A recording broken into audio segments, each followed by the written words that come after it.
Okay, I just finished with the Radino 1280 T-Max 400. But the best thing about it, I don't have to get 13 frames out of T-Max and be like sure you get the frame. Look, it's a 13. 1, 2, 3, 4, 5, 6, 7, 8, 9, 10, 11, 12, 13, and there is a little bit, right? Here a little bit as well, I just still pressed it and you cannot get 14, but 13 it's without any problem, with good spacing.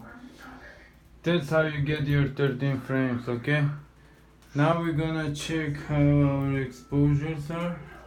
Well, right now side look is all good, but I have a special Petco scan application. Sorry, I'm in my washroom, just finished. T-Max, yeah? Okay.